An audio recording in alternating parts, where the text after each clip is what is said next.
Hi guys, Alex Peak Performance Reviews. Welcome to another vlog and welcome to, you'll see another update video on the Supra. We got kind of a load of work done, but in the end we started running out of time. I've got little Thea here. She's here with me, helping. You're going to help Daddy today, aren't you? Yeah. Yeah, cool. What are you going to do? We can do the fuel pumps on the Supra today. Yeah, and I really like my favourite film called Frozen 1, and at home we're going to watch it.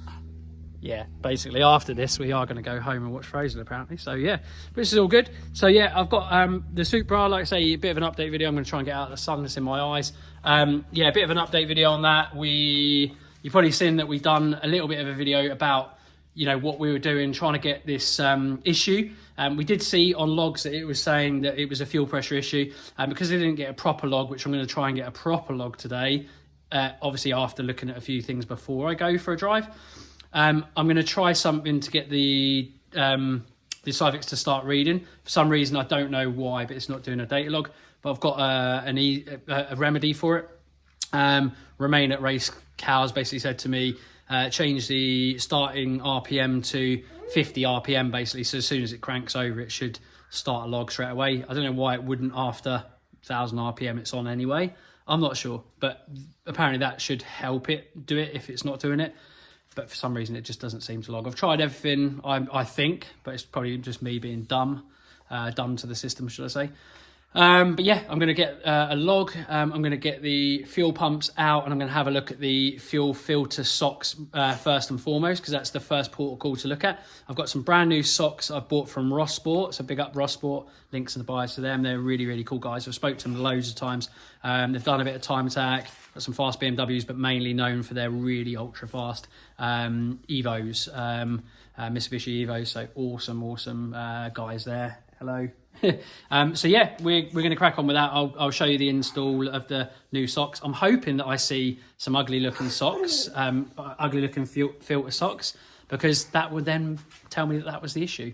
If not, we've got to look a bit deeper. Anyway, let's get on with the install and see you in a bit. So we're out in 3 cars today. We were in Thea's electric 10-mile-an-hour go-kart. RS3 Dave, been very nice to drive that quite a bit today. And obviously, yeah, update work on the Supra. We better get started. Let's crack on. Like I say, fuel system. We're looking at that. We've bought a couple of fuel system sock filters. But yeah, let's crack on. If you joined me last time, you would have seen I've kind of had a basic bitch look at the relays. Now, my head says I assume that the relays are all working. I probably should test them, but I'm going to strangely go do that afterwards. Now, I feel like if the relays were starting to go wrong, you might see a fuse blown, but that isn't necessarily the case. They can go bad.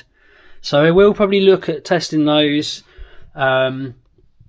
later, but to be fair, I would like to look at the tanks anyway, just to do a bit of tank maintenance, I suppose, because I probably should look. It's a kind of serviceable item, so to speak, and apparently ethanol that's in all fuels these days can absolutely annihilate those and create sludge around the sock filters, which I'll show you in a moment that I've got. So big triple pump hanger from Powerhouse Racing that sits in this kind of stock location. So strangely, even though there's an amazing fuel system on this car, like crazy, up to the capability of 2,000, 2,100, 2,200 horsepower, with the triple pump, with the dual pump setup that I've got in the moment, there's no point me running 3 because I don't need to. I can probably run up to around with the 450 Hellcat Walbra pumps, E85 compatible ones. You probably can run around 1,400 horsepower easy, or relatively easy. So that I'm absolutely fine for now. If I need to add the triple or the third, I will do so. But yeah, it looks relatively basic, but it's not. It's got this kind of dash tech type fitting, or what do they call it? Rake M dash check fitting here. So I've got to take that off. I think it just twizzles round and then we'll pull off. The earth, I'm not sure how that goes on actually, but I won't need to take that off actually because that's away from the ring. Just take these hand fittings off. I'm going to get some fuel, I'm sure, fuel peeing out. I've not turned it on, so it shouldn't be under too much pressure, but there will be some pressure still in the system, I suspect. But all of these three and this are going to need to come off. Pull them away from the ring. Tap this ring round. Anyone that runs a Supra will know they deteriorate, and I think I'd already bought a new one, but this has started to deteriorate over time of maintenance, etc. Yeah, tap that ring round, take it off, and then we should be able to just lift the whole hanger out and have a look if there's anything going on in there, and then move on to the next item if it looks like that's fine. Anyway, enough babbling, let's crack on. So yeah, if you don't know how to do it, I've got it into position here. I just worked out that probably this should lift up with it actually, so there's no point actually taking it off. And it feels really tight, so I don't want to damage that, so I'm going to leave that on. I'm starting to tap the snap ring away. I've got a big, nice distributed fat head flat screwdriver and then a rubber mallet. You just give it. See it rotating? Oh no, probably not because I'm in my way.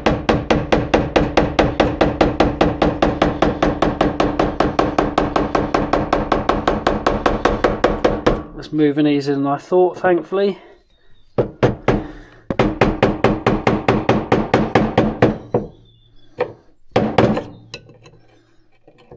Happy days.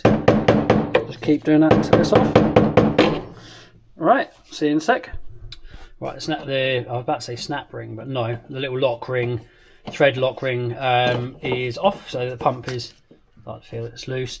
But some of you will probably be screaming, no, you need to take this one off. Yes, obviously I've seen that, so I need to clip this off, and then yeah, that should lift out.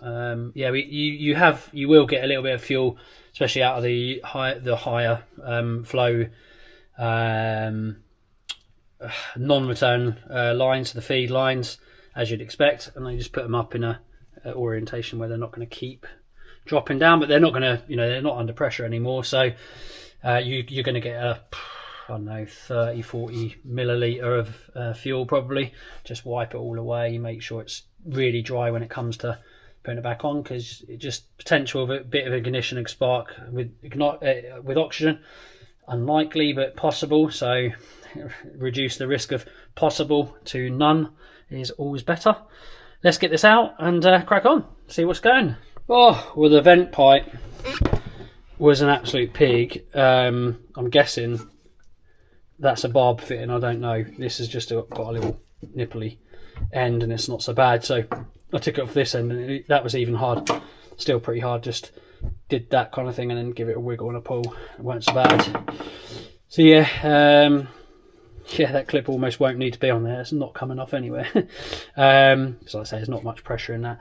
Anyway, yes, let's get it off. Now, I'm not going to say this is not good because, I mean, it is what it is. Logic, I don't know. The earth, because the earth wiring from the loom is quite short, it means that we can't kind of get the tank all the way out without probably taking this off. It'll be tight and awkward. I don't want to start tugging on stuff, and I'm just looking and seeing how that earth's on. I don't know. You can't see, so it obviously doesn't unclip off anyway easy. It's kind of all one loom. Yeah, so I'm going to have to somehow take that off. And I'll be honest with you, I'm not used to these Dorsch fittings, whatever they are called, Raychem Dorsch fittings. I presume you just twist it off, but it sounds really fucking basic bitch, doesn't it? I don't know. Anyway, let's find out and go from there. So yeah, this also has a little tap ring, so I've done the same with that, just to tap it round. And to be honest with you, it weren't done up that tight, which is great. So just a little tap, and then you can do it by hand. Please note, guys, if you are running one of these, you're probably not going to see. There is numbers. You wouldn't believe it. Like I say, it is a what's the word? Symmetrical in design, look and shape, but there is fucking numbers on here So I presume, and there's numbers inside there as well, you can see, you have to match these up. So be fucking careful, guys, when you put this back on. It obviously needs to go a certain orientation. Yeah, I do not want to fuck that up. Not when it comes to fueling. Anyway, it's all off. We should be able to lift this hanger right out now. So yeah, right, we've got it over here, and I've looked at a few things now. Whenever you see a wire like kind of off something, you're always concerned. It looks like there's no copper wire in there, but obviously it must be somewhere. But obviously it must be a, not phantom, but something else that you use for, I don't know, for something else. But it doesn't appear to go anywhere. But I'm going to look at wiring diagrams for this and just make sure. But I can't see, other than maybe the fuel sender somewhere, which is possible. Yeah, maybe, yeah, it might have come off the fuel sender. But then I don't know what that's really going to do. I don't know how. I mean, there is some wiring. There is some wiring to the fuel sender. So yes, it's possible. Don't know whether I've got a soldering iron. I've got a horrible feeling maybe it's meant to be there. I don't know. Yeah, it looks like it could reach there. Maybe that's what it is. I don't know. Anyway, other than that, yes, the fuel. Look, have a look at the fuel filters. Don't know whether you can see. This camera's pretty good for ISO under bad light, but you probably won't see. There's a lot of muck in there, so I suspect, if anything, that's actually all it is. But I don't know whether this is just not meant to be on there. It kind of almost doesn't look like it, because it doesn't look like it's pulled out any copper, so I'm probably clutching at straws. But I am going to check the wiring diagram. So I'm not going to go down the route of looking at whether the pumps work or not, because I think they must be working to some extent. But there is a lot of, I don't know whether I can get a bit of light for you, maybe. I probably, okay, I should, there you go. There's basically lots of black, and considering the primary, which I suspect is that one, is doing all the work, this one, obviously you can see, is cleaner. It's still very yellow, discoloured from the ethanol, but this one has definitely got some shit in it. So I wouldn't be surprised if that is all it is, to be honest with you. Fingers crossed. I'm praying. It'd be lovely if it is. We'll go and log and see. But apparently there's another thing as well. There's this middle pipe. I presume it's for the third pump, if you need to run the third pump. We're not, so someone's basically bunged this up and ran it to here, and it's with one of the Walbra plastic fittings. Now, the easiest thing to do would have been to plug it. It might be awkward to plug it from there, but we'll give it a go. And I've got to see if I've got anything for it. And I've got, obviously you've got to PTFE it, because this is a pressurized system. You need to have everything above here all closed and sealed, so there's not any pressure escaping. So the gasket was kind of loose and off, but I suspect that was already like that. Might not have been. So we'll put that to and make sure it's on and seated properly when we put it back. We've got some new pumps, which I'll show you in a minute, like I say, from Ross Sport. And I'm going to investigate this. Watch on and find out what's going on. Two filters, there's obviously the new ones. I mean, they're really yellow. You can see there's some muck in them as well. But it kind of turns the whole sock, I suppose, marred. I'm not sure what the word I'm looking for, but it's like caked, basically. And it's just saturated, basically. So yeah, I can understand these won't. I mean, the secondary is not used, apart from when it's with K16, but even that's marred because it's obviously just sitting in it constantly. But you can see there's less grit and particulate in there, but you can see this one's once been used. But it's yeah, these must need a fair bit of maintenance. Normally they wouldn't, but modern day methanol content in cars, especially with the additives and content on the stuff that we use, yeah, kills these socks. So yeah, fairly regular maintenance. I'd probably say you want to change these. These are probably in the car about 4 or 5 years, because I think the setup was, we were starting to do the setup a long time ago, so it sat in, you know, obviously, and sometimes obviously sat for long periods of time, just submerged, not doing a lot, not passing fuel, not that it matters. I think it's a duration thing more than anything with these. So yeah, I would probably say these are probably 4 or 5 years old, easy. 4 or 5 years old, and 1 year of hard use, and it doesn't really matter. I think it's more an age thing, so they just go a bit shit and they don't really work. I'm hoping this is the issue. Apparently it does. It just kind of puts this layer, almost like this, like say this caked layer, makes it go yellow, and it just, the filter will not, you know, suck in effectively. It's a bit like a clogged filter on an air intake. Think of it that as if that was covered, you imagine what the car's trying to draw in air. This is basically what it's trying to draw in through this into the pump, so it's not going to do it any good. Anyway, let's get the beautiful new ones on and go from there. Oh, I didn't have a fitting that would fit that, so I've kind of put a better clip on, and yeah, like I say, I couldn't get it off, so I've actually cut it down and reduced the length of it. So I don't like the fact that that is going to be submerged in that while pressurized. It doesn't matter that much as such. Obviously, yeah, I just thought it'd be better anyway. Yeah, anyway, let's get those pumps changed. And yeah, if you're not sure what one you need, Ross Sport basically made sure they checked for me. They're brilliant. They're really good. AAA service, really happy with how they went about things. They basically went out of their way. Obviously, the filter's not expensive, so it's not like a big sale for them. And they made sure, they said, yeah, let us know what pumps you need, and we'll cross-reference, double check. And yeah, sure enough, they are spot on. There you go. They overlap a little bit, but that's how they are. Yeah, the sexy new filters are on. They feel beautiful. We're on nicely. You just give them a little tug, just make sure they're snapped on and not going to fall off. Yeah, let's basically get the car back in the pump. The pump's back in the car.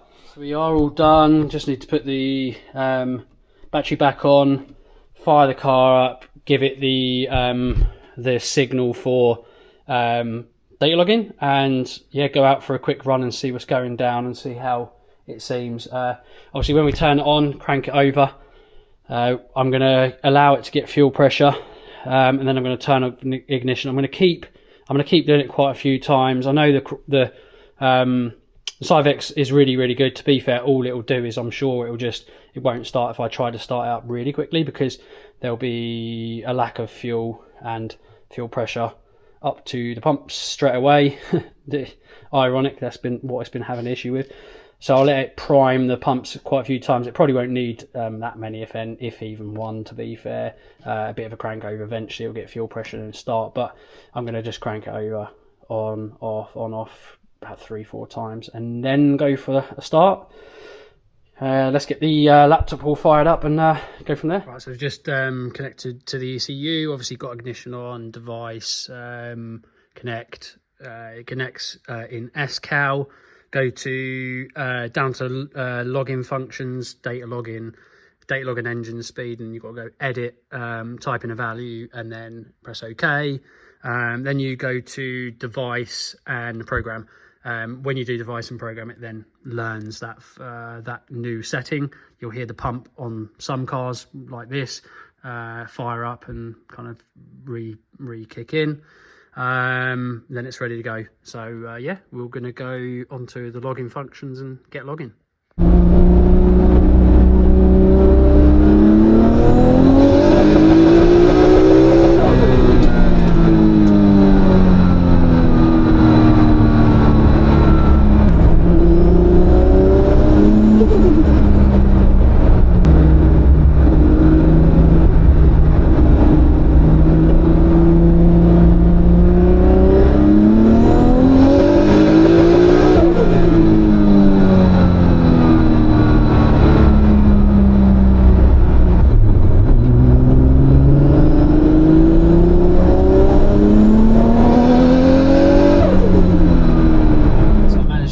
Back to my house because I almost forgot to do an outro. So yeah, I just wanted to kind of give you a basic synopsis, so to speak, of everything that went down. So as you would have seen, done my data logs, done my pulls, and you would have seen, yeah, the runs. There was some pops and some bangs. I feel like it almost needs a new tune. I don't know whether it's because maybe it had issues under tuning before. It's like better than ever before, because everything would have probably still been a bit dirty and everything. I don't know, but it feels so much better. There's no fuel pressure trips anymore, so it feels like it was that as such. But I just want to get a clean data log, which I still seem to be struggling to pull a data log. I think I've got a log, but I'm not certain, so I've got to check that, send it to the tuner, see what their analysis of it is. But it looks like it's so much better. When I've done a 2-3 change through gears and done flat shift, and it feels incredible, and the car pulls so hard. There's not really any juddering, you just get a little bit of bubble, but there's no trips. So it may just be that it just needs a bit of a tidy up on the map, so to speak, based on things and changes and differences. I don't know, but yeah, gonna get the log over, or probably go try and get some live pulls and get my tuner to live hook into the car, just change some things, because there's some low down things with the TPS I believe that needs fettling as well. Get some cleaner runs, and yeah, change stuff or whatever needs to be changed. But yes, feeling so much better. I mean, did you see the state of those filters? Absolutely awful. Anyway, guys, I'm going to go leave it at that. If you've got any questions, as always, hit us up in the comment section. As always, like, share, comment, and subscribe. See you again in the next one.